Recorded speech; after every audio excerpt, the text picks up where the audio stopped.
This is the topic of Group 1, Content and Contextual Analysis of Selected Primary Sources. Custom of the Tagalog by Father Juan D. Plasencia. What is the main idea? The main idea of the writing this is to learn the lifestyles of our ancestors and how they made their social classes or statuses contributes to the present time to understand how the pre-colonial culture started and developed. This would give a huge benefit for the Filipinos in these modern times since they saw how our ancestors' culture works, and this would make us aware of our cultures we had before the colonizers controlled our ancestor customs and practices. Who created the source? Juan de Plasencia was born in the early 60th century.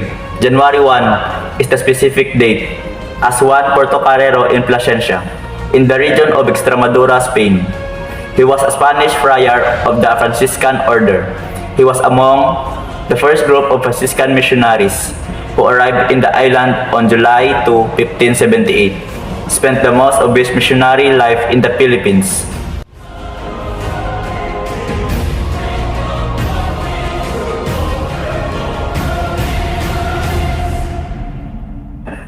What is going on when the source is created? During the 16th century, the Spaniards' expeditions were very evident. With this adventure of theirs, it is a must for them to take into account their glorious journey.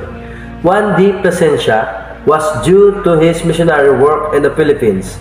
He wrote about the culture and society of the people in Luzon. The such title was written, however, it was not true, since our customs were new to them, so it led to misconceptions and procedures of our ancestors. What is your prior knowledge and your newly acquired knowledge? In the past, Filipinos have been highly civilized, and our ancestors have had social classes like our ancestor had chief that they call datos, which are the ones who are leading the barangays, maharlika or nobles, aliping namamahay or communers, and aliping sagigilid or slave. Is the source reliable? Father Juan de Plasencia is reliable source because he spent most of his missionary life in the Philippines, where he founded numerous towns in Luzon and authored several religious and linguistic books, most notably the Doctrina Christiana, Christian Doctrine, the first book ever printed in the Philippines.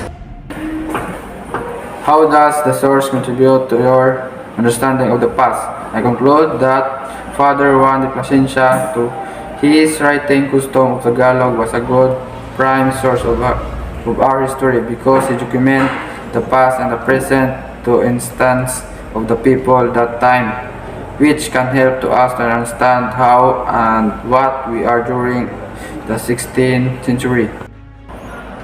Native Races and Their Customs by Father Francisco Colin. Social Class among Tagalogs: Maginoo, Maharlika, Aliping Namamahay, Aliping Sanggigilid.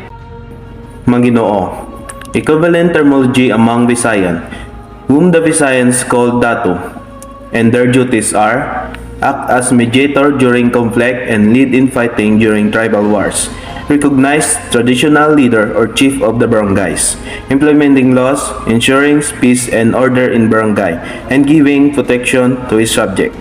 Characteristic: an expert in customary law, humble, knowledgeable, and trustworthy. And the second is Maharlika. Equivalent terminology among Visayans, Timawa or Timawas, and their duties are provide military service to the Dato in lands, raids, wars, and defense. Characteristics are martial class of freemen.